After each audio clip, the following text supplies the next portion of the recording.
찾으셔서 같이 읽겠습니다.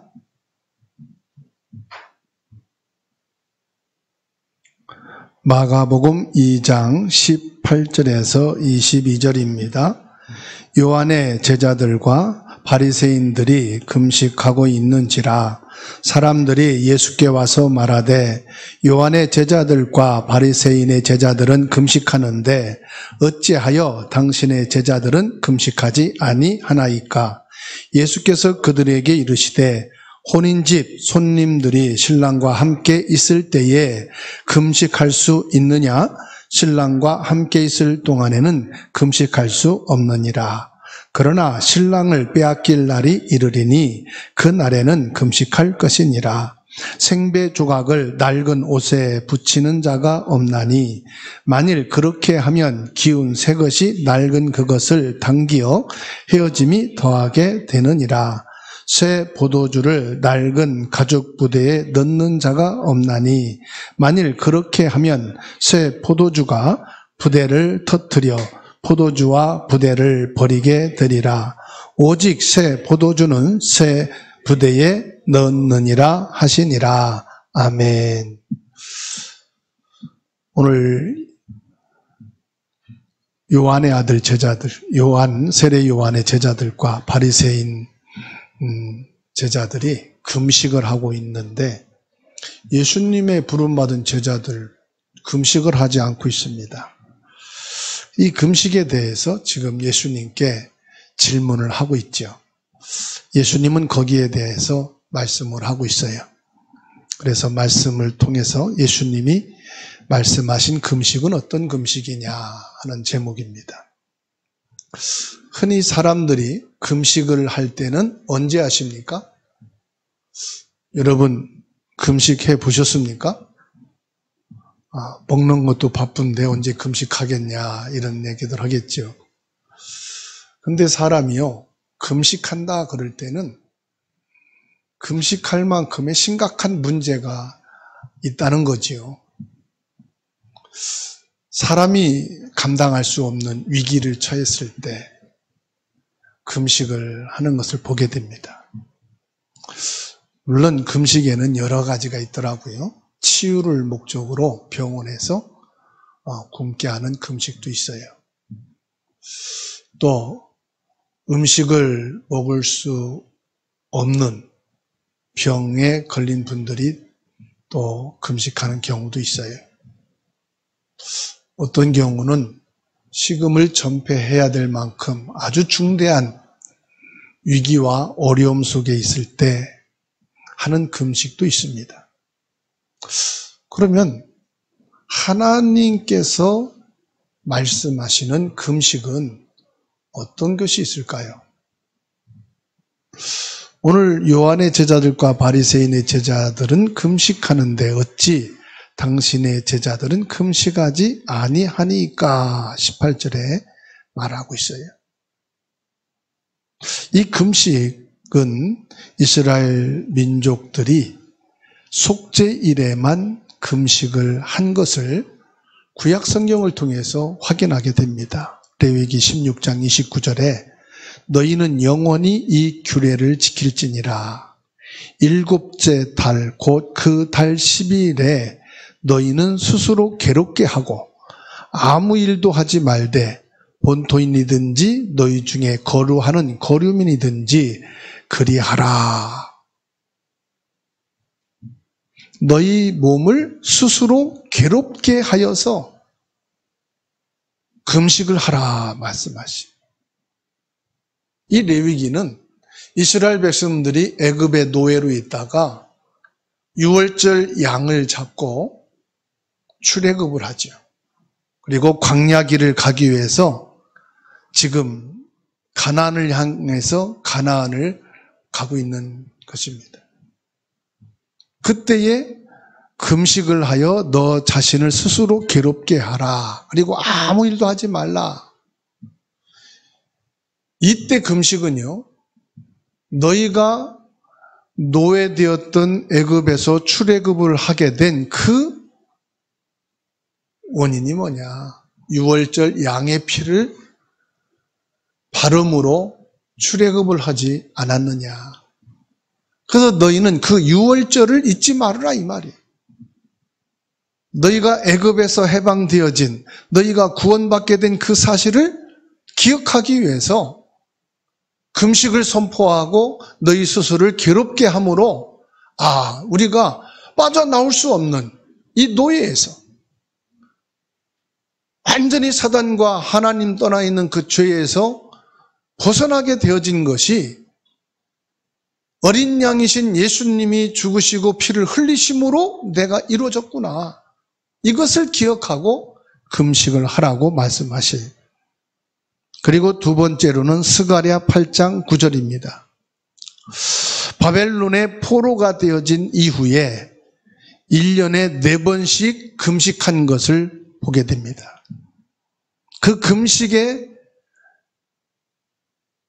이유를 스가랴 8장 19절에서 말씀하고 있어요. 만군의 여호와가 이같이 말하노라. 넷째 달의 금식과 다섯째 달의 금식과 일곱째 달의 금식과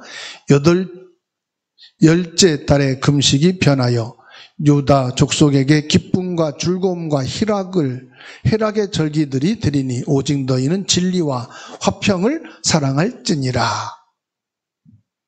이스라엘 민족이 포로 될 수 없는데 지금 포로가 되었어요. 나라가 무너지고 성전이 불에 타고 지금 얼마나 고달픈 인생을 사는 겁니까? 포로가 되어서 지금 사니까요. 얼마나 그 생각과 마음과 영적으로 피폐되어 있을까요? 이때 하나님께서 이스라엘 백성들에게 너희는 1년에 4번에 걸쳐서 금식을 해라. 금식의 이유는 다른 것이 아닙니다. 기쁨과 즐거움과 희락의 절기들이 되도록 금식하여 오직 너희는 진리와 화평을 사랑할지니라. 너희는 지금 포로가 되어 있다고 해서 낙심하지 말고 너무 괴로움 속에서 슬퍼하고 있지 말아라. 왜냐? 내가 너와 함께 한다 이 말이에요. 나는 너를 떠나지 아니하고 너를 버리지 아니하고 너희 배경이 되어 주신다. 그러니까 포로가 되어 있음으로 인하여 너희들이 지금 슬퍼하고 탄식하고 다 끝난 것처럼 낙심하지 말아라. 오히려 기쁨과 즐거움과 희락의 절기로 지키라. 하나님은 나를 버리지 않으셨다. 성삼위 하나님이 우리의 배경이 되어주시고 결코 우리를 이 땅에 버리지 아니하시고 우리의 조국으로 그리고 성전을 회복하여 진리와 화평, 하나님의 사랑 안에 이르게 될 것이라는 것을 금식을 통해서 너희들이 확인하고 하나님과의 관계를 회복해라 이 말입니다. 개인적으로 특별한 일을 당하여 금식한 다양한 애들도 우리가 찾아볼 수가 있어요. 사사기 20장 16절에는 하루 동안 금식을 했고요. 사무엘상 31장 13절에는 일주일 금식을 했고요. 다니엘 10장 3절은 3주 동안 금식도 했습니다. 그리고 출애굽기 34장 28절 말씀 보면은 40일 동안 금식을 하기도 했습니다. 그리고 예수님이 오셔서 사역하시는 공생의 기간에는 유대인들이 매주 2번씩 금식을 하게 된 것을 보게 됩니다. 누가복음 18장 12절에 나는 일에 2번씩 금식하고 또 소득의 11조를 드리나이다. 이렇게 바리새인들이 모세가 율법을 받으러 시내산에 올라갔던 날과 내려왔던 날을 지켜서 일주일에 2번씩 금식한 것을 보게 됩니다. 다시 말하면 월요일과 목요일에 금식을 한 겁니다. 이렇게 구약성경과 신약성경을 보게 되면은 금식의 성격이 변화되어지고 금식하는 날짜도 바뀌는 것을 보게 됩니다. 무엇을 여기서 말씀하느냐? 금식은 진리가 아니다 이 말이에요. 그래서 이 금식은 해도 되고 안 해도 되는 것이다.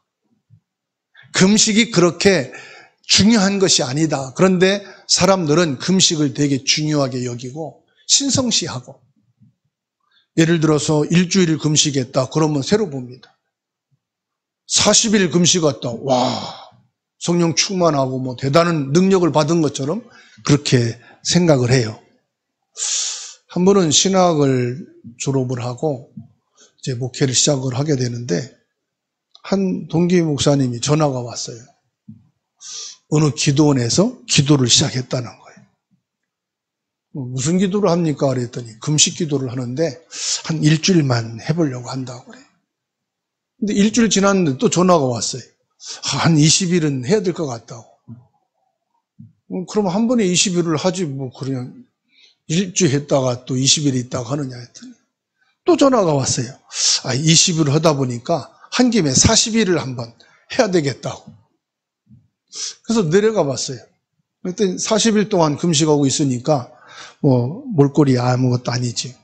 그래서 왜 금식하는데? 그랬더니 내가 어디까지 버팅길 수 있는가 한번 나를 좀 확인하기 위해서 금식을 한다고 이렇게 이제 지나가는 얘기를 해요. 여러분, 금식은 재미로 하는 게 아닙니다. 내가 어느 정도로 인내심이 있고 버팅길 수 있나 해서 하는 게 금식이 아니에요. 구약 성경에서 금식은요, 슬픔과 회개의 표시로 금식을 했습니다. 신약 시대에 와서는 이게 바뀌었어요. 경건함으로 자기 헌신의 표현으로 금식한 것을 보게 됩니다. 예수님께서는 바리새인들이 자기들의 신앙을 과시하기 위해서 금식할 때에 슬픈 얼굴로 기도하면서 외식하는 것에 대해서 비판하셨습니다. 마태복음 6장 16절에 말씀하셨죠. 금식할 때 너희는 외식하는 자들과 같이 슬픈 기색을 보이지 말라. 그들은 금식하는 것을 사람에게 보이려고 얼굴을 흉하게 하느니라. 사람에게 나는 믿음이 있다, 나는 경건하다, 난 이렇게 신앙생활을 한다라고 보여지고 뭔가를 나타내기 위해서 하는 금식은 별 의미가 없고 영적인 것도 없다. 그러니 이런 금식 하지 말라, 예수님이 말씀하고 계시죠. 그러면서 오늘 19절에 말씀하고 있어요. 함께 읽습니다. 예수께서 그들에게 이르시되 혼인집 손님들이 신랑과 함께 있을 때에 금식할 수 있느냐? 신랑과 함께 있을 동안에는 금식할 수 없느니라. 혼인집의 손님들이 신랑과 함께 잔치를 벌였는데 거기서 금식하면서 엄청 고통스러운 모습을 하고 그 혼인집 잔치 분위기를 다 망친다면 그것이 무슨 금식의 의미가 있겠느냐 말씀하시는 겁니다. 오히려 혼인집에 참석해서는 그 신랑과 신부를 축하하고 잔치집 분위기를 함께 해 나가야 되지 않겠느냐. 지금 이런 말씀을 하고 계셔요. 어떤 말씀입니까? 마태복음 25장 1절에서 예수님 말씀하지요. 그때의 천국은 마치 등을 들고 신랑을 맞으러 나간 열 처녀와 같다 하리니 그랬습니다. 이스라엘 민족은 결혼을 아주 신성시합니다. 그래서 이 축가연을 일주일 동안 잔치를 한다고 그래요. 무엇을 의미합니까? 예수 그리스도를 믿고 구원받은 하나님의 자녀들이 천국에 들어가게 되면은 그 천국 잔치에 참여할 자들이 예수 그리스도로 말미암아 기쁨으로 여호와를 찬양하고 경배하는 혼인잔치가 되지 않느냐. 창세기 1장 27절 하나님의 형상으로 지음받은 인간이 하나님을 떠나 생명이 없는 죽음에 있고 캄캄한 어두움 속에 거짓 것을 위해서 살아가는데 생명이신 예수님이 오셨다 이 말이에요. 빛의 능력으로 진리의 말씀으로 오신 예수님이 지금 너희와 함께 하는데 오히려 기뻐하고 잔치와 같이 즐거워해야 될 것을 지금 예수 그리스도가 함께 계시는 이 현장에서 금식하며 슬퍼하는 것이 말이 되겠느냐? 예수님이 말씀하는 거예요. 생명이신 예수님이 신랑으로 오셨는데 진리이신 예수님이 빛으로 지금 너희와 함께 거하는데 이 예수 그리스도를 보지 않고 모세로부터 내려오는 그 율법과 전통과 그 종교 의식에만 빠져서 금식을 하고 있다고 하는 이것이 과연 너희가 하나님을 믿는 사람이냐 이 말이에요. 예수 그리스도를 맞이하여 주님과 함께하는 이것이 너희에게는 가장 축복된 자리요 시간이 아니냐. 그렇게 말씀하시면서 20절로 봅니다. 그러나 신랑을 빼앗길 날이 이르리니 그날에는 금식할 것이니라. 여기에서 중요한 것은 뭐요? 그 날입니다. 그 날. 신랑이신 예수님이 지금 너희와 함께하여 생명과 진리의 말씀으로 너희에게 생명의 빛을 비추고 있지만은 이 신랑이신 예수님이 떠나게 될 그날이 온다. 그날이 언제입니까? 신랑을 빼앗길 그날. 예수님이 고난을 당하시고 십자가에 못 박혀 죽으실 날을 지금 말씀하시는 거예요. 예수님께서는 예언대로 모든 인류를 구속하기 위해서 고난을 당하시고 십자가에 달려 돌아가셨습니다. 마가복음 8장 31절에 인자가 많은 고난을 받고 장로들과 대제사장들과 서기관들에게 버림받아 죽임을 당하고 사흘 만에 살아나야 할 것을 비로소 그들에게 가르치셨다 그랬어요. 신랑을 빼앗기는 그날을 예수님께서 죽으시고 부활하시기 전까지의 사흘을 가리키는 말씀입니다. 여기에서 예수님은 우리가 진짜 금식해야 될 날이 언제인가를 말씀하고 있어요. 금식해야 될 날이 언제냐? 예수 그리스도가 오셨는데도 불구하고 예수님이 누군지, 그리스도가 무슨 일을 하셨는지를 모르고 있는 그것이 금식해야 될 이유다 이 말이에요. 진리가 왔는데도 진리를 알아보지 못하고 거짓된 것을 붙잡고 거짓된 것에 내 인생을, 시간을, 가장 값진 것을 다 허비하는 것이 가장 금식해야 될 애통한 일이다 이 말이에요. 생명이 내게 왔는데 그 생명을 거부한 것이 바로 금식하고 통식해야 될 일이다. 요한복음 1장에 생명이요 창조주이신 예수님이 빛으로 오셨는데 사람들이 이 빛을 싫어하고 어둠을 더 좋아하고 영접지 아니했다고 요한복음 1장 11절에 말씀하죠.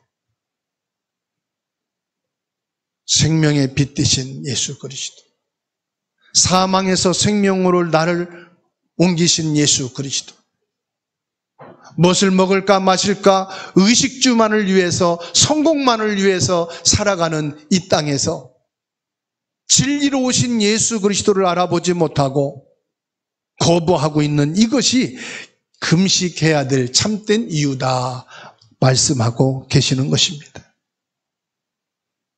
21절에 예수님이 비유를 들어 말씀하지요. 생배 조각을 낡은 옷에 붙이는 자가 없다 그랬습니다. 만일 그렇게 하면은 기운 새 것이 낡은 그것을 당기어 헤어짐이 더하게 되느니라. 요즘은 원단 기술이 너무 좋아서요. 옷감이요. 처음에 샀을 때나 오래 입을 때나 늘어지지 않고 원형 그대로를 유지해주는 아주 좋은 옷감들이 많이 있잖아요.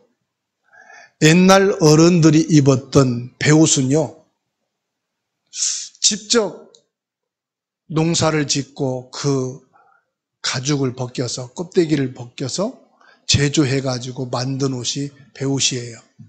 여름에 많이 입지요. 예전에는 사계절을 다 베옷으로 입었습니다.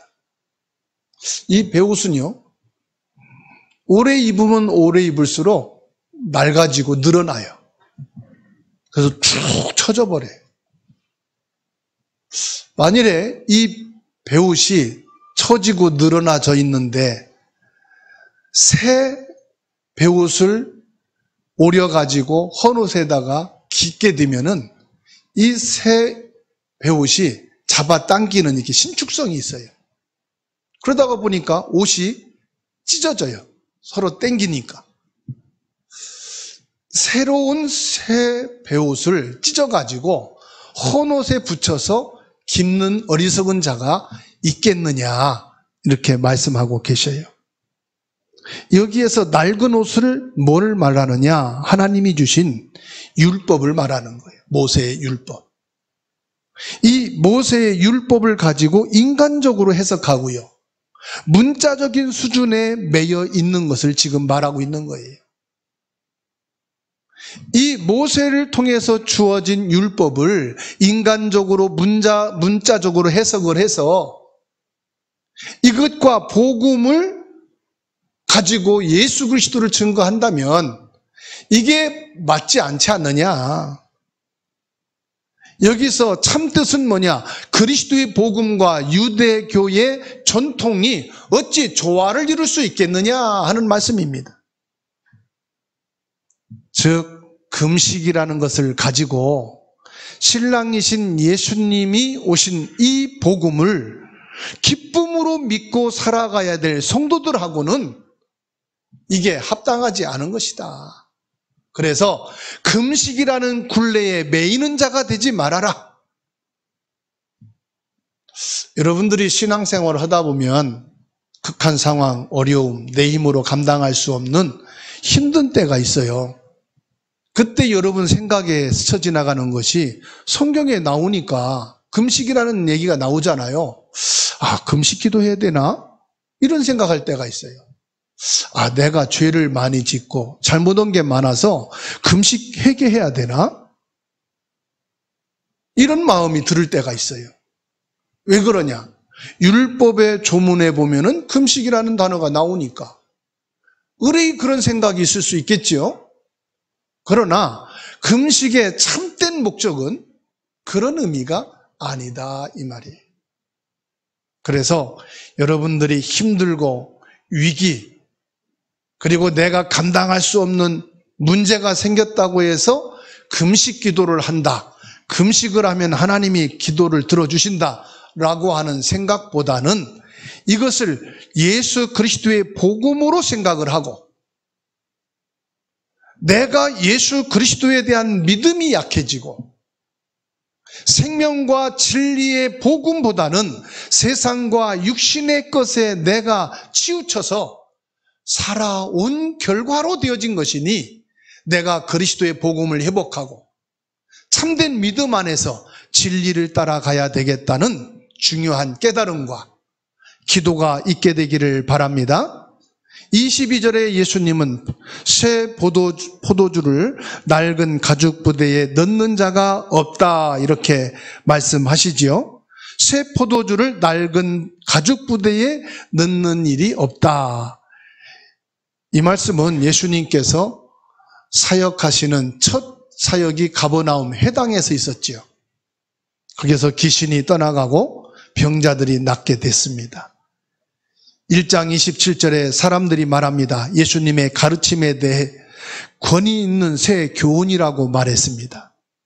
여기서 새 교훈이라는 이 새, 이게 바로 새 포도주와 같은 단어의 맥락입니다. 새 포도주나 새 교훈은 같은 의미를 담고 있어요. 새 포도주는 발효되지 않은 것을 말하지요. 새 포도주를 담가서 발효가 되면 어떻게 됩니까? 부풀러 올라요. 알코올 기운이 나와요. 그래서 튼튼하게 잠궈놓지 않으면 뚜껑도 펑 하고 터져요. 가죽 부대도 막 늘어나요. 그런데 이 새 포도주를 낡은 가죽 부대에 넣으면 어떻게 되지요? 이게 발효가 된단 말이에요. 신축성 있게 막 늘어나요. 그러면은 가죽 부대도 터지고 새 포도주도 다 쏟아져서 쓸 수가 없지 않겠느냐 말씀하고 있어요. 여기에서 주님 말씀하는 것은 생명력 있는 예수 그리스도의 복음을 낡고 헌 가죽 부대와 같은 바리새인의 전통 그리고 이 율법을 가지고 과연 수용이 되겠느냐 이 말입니다. 내가 지금까지 신앙생활에 오면서 내가 체험하고 경험하고 깨닫고 이랬던 것들이 예수 그리스도의 생명의 복음과 비교가 될 수 있느냐 이 말이에요. 예수님을 믿는 성도들은 헌 가죽부대 같은 바리새인들의 외식하는 금식에 합당하지 않다는 것을 말씀하고 있습니다. 즉 예수 그리스도로 하나님 나라를 맞이하는 기쁨과 혼인잔치와 같은 축제 속에 있는 것이 바로 성도요 신앙생활이라고 말씀하고 있어요. 오늘 말씀을 통해서 저와 여러분들이 천국 잔치에 참여한 그 기쁨의 신앙생활이 되시기를 축원합니다. 생명이신 예수 그리스도 안에서 여러분들의 신앙이 즐겁고 감사하고 행복이 넘치게 되기를 주님의 이름으로 축원합니다. 결론입니다. 오늘 말씀에서는 금식보다 더 중요한 게 뭐냐 하는 것을 말씀하는 거예요. 금식보다 더 중요한 게 뭐죠? 예수 그리스도의 생명과 진리 안에 있는 것입니다. 예수님의 제자들이 금식하지 않는다는 비난에 대해서 예수님은 혼인집의 비유와 생배 조각의 비유와 포도주 부대를 비유로 말씀하셨어요. 생명 없는 세례 요한의 제자들과 바리새인들의 전통적인 종교의 기준을 가지고 예수님을 비난하고 힐난했습니다. 그러나 예수님은 그 질문에 극한하지 않으시고 모든 율법을 완성하심으로써 하나님 나라의 새로운 복음을 보여주셨습니다. 예수님께서 금식에 대한 가르침입니다. 마태복음 6장 16절입니다. 외식하는 금식은 중단하십시오. 사람들에게 슬픈 기색을 보이기 위해서 하는 금식은 중단하시기 바랍니다. 디모데후서 3장 5절에 말씀하고 있어요.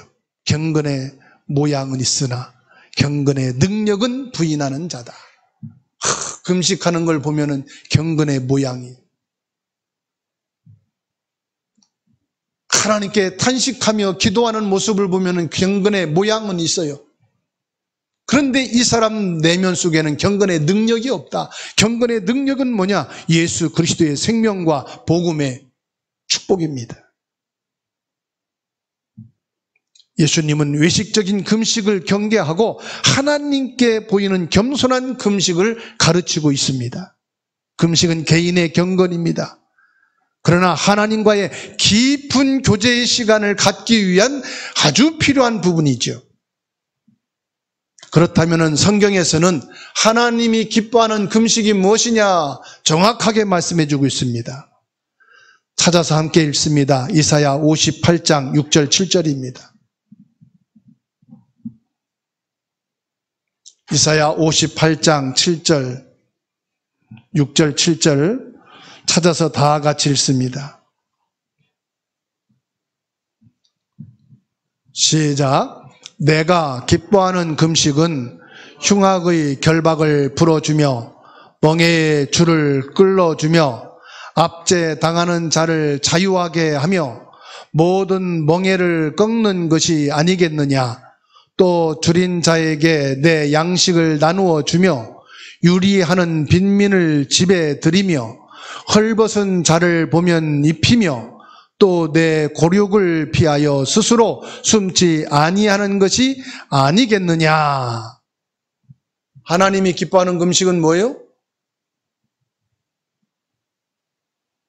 너 자신만 금식하고 괴롭고 경건한 모습을 행하는 것이 아니라 고통과 슬픔 속에 있는 자들을 찾아가서 위로해주고 힘을 주고 예수 그리스도의 생명으로 사망에서 생명으로 옮겨지도록 하고 어둠 속에 방황하는 이들에게 생명의 빛이 있게 하고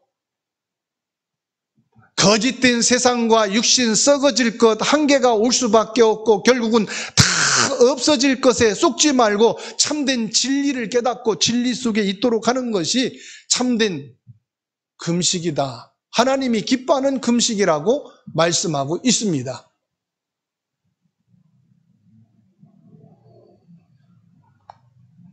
금식의 참된 목적은 예수 그리스도가 이 일을 완성하셨다는 사실이에요.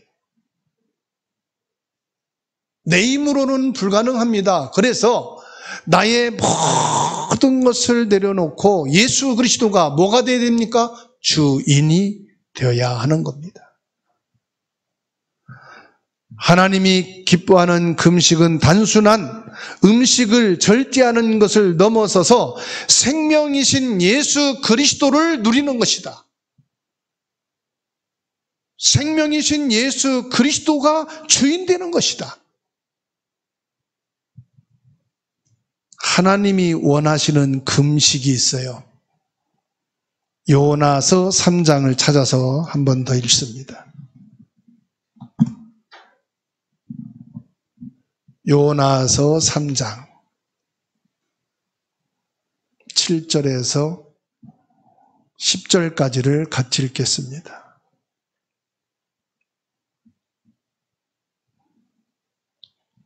요나서 3장 7절부터입니다. 읽겠습니다. 왕과 그의 대신들이 조서를 내려 니느웨에 선포하여 이르되 사람이나 짐승이나 소떼나 양떼나 아무것도 입에 대지 말지니 곧 먹지도 말 것이요 물도 마시지 말 것이며 사람이든지 짐승이든지 다 굵은 베옷을 입을 것이요 힘써 하나님께 부르짖을 것이며 각기 악한 길과 손으로 행한 강포에서 떠날 것이라. 하나님이 뜻을 돌이키시고 그 진노를 그치사 우리가 멸망하지 않게 하시리라. 그렇지 않을 줄을 누가 알겠느냐 한지라. 하나님이 그들이 행한 것 곧 그 악한 길에서 돌이켜 떠난 것을 보시고 하나님이 뜻을 돌이키사 그들에게 내리리라고 말씀하신 재앙을 내리지 아니하시니라. 아멘. 니느웨 백성은 금식을 통해 회개하고 하나님의 용서를 받았습니다. 금식은 개인과 교회와 공동체가 회개와 영적인 각성을 이룰 수 있는 도구입니다. 그래서 금식의 진정한 의미는 하나님께 돌아서는 거예요. 아, 내가 너무 하나님과 멀리 떨어져서 세상 중심이었구나. 하나님과 너무 관계가 먼 육신을 중심으로 살았구나. 하나님과 전혀 관계가 없는 세상을 중심으로 내가 살았구나. 하나님 앞에 서야 되겠다. 예수 그리스도를 나의 주인으로 고백하고 믿고 이 믿음 안에 서야 되겠다. 하나님 앞에 서는 유일한 것으로 금식을 하게 된 것을 보게 됩니다. 사도행전 13장 2절로 3절에 초대교회는 금식을 통해서 성령의 인도하심을 구했습니다. 하나님의 뜻을 이루기 위해서. 오늘 말씀을 통해서 저와 여러분들은 금식에 대한 새로운 정리가 되어지고 금식의 무한한 영적인 비밀의 축복을 누리게 되기를 주님의 이름으로 축원합니다. 빌립보서 4장 13절에 내게 능력 주시는 자 안에서 내가 모든 것을 할 수 있느니라. 주님 예수님과 이 관계가 되어지기를 주님의 이름으로 축원합니다. 요한일서 5장 12절에 아들이 있는 자에게는 생명이 있다 그랬습니다. 내 안에 계신 아들 예수 그리스도의 생명이 있는 것이 무뎌지고 놓쳐질 만큼 내가 세상과 육신의 것으로 가득 차 있다면 이것을 내려놓고 골로새서 3장 4절에 있는 말씀처럼 나의 생명이신 그리스도가 주가 되어지고, 에베소서 1장 13절에 있는 말씀, 진리의 말씀을 받고 성령의 인치심을 받아 예수 그리스도로 인하여 기뻐하고 행복하고 감사한 여러분 되시기를 축원합니다. 초대교회는 전도와 선교가 얼마나 하나님이 기뻐하시는 것인지 이걸 놓고 금식하며 기도했다고 했습니다. 다시 말씀드리면 하나님을 모르는 이방인들이 하나님께 돌아오게 하는 일이 전도 아닙니까? 하나님을 모르고 우상과 미신에게 찌들려 있는 모든 부족들에게 이 복음을 증거하여 그리스도의 생명으로 돌아오게 하는 것이 뭐냐? 선교 아닙니까? 우리 후대들이 그리스도의 복음이 없이 세상과 육신만 알고 살아가는 이들에게 예수 그리스도의 복음을 받고 믿음에 서도록 하는 것이 후대 사역 아니겠습니까? 이거를 위하여 금식하며 기도하는 것이 참된 이유요 목적이라 말씀하고 있습니다. 예수님께서는 마태복음 6장 33절에 그 나라와 의를 위하여 구하라. 우리 금식의 목적이 여기에 있어야 된다고 봅니다. 정말로 저와 여러분들이 육신의 한계, 환경의 어려움, 인생의 고비를 만날 때마다 인간적이고 육신적인 내 동기와 목적을 성취하기 위한 금식이 아니라 하나님께 돌아가 예수 그리스도의 언약을 붙잡고 믿음으로 새롭게 시작되어지는 축복의 금식은 결코 있어야 될 줄로 믿습니다. 오늘 예수님께서 말씀하신 이 금식에 대한 언약을 붙잡고 한 주간도 최고의 축복을 누리게 되기를 주님의 이름으로 축원합니다.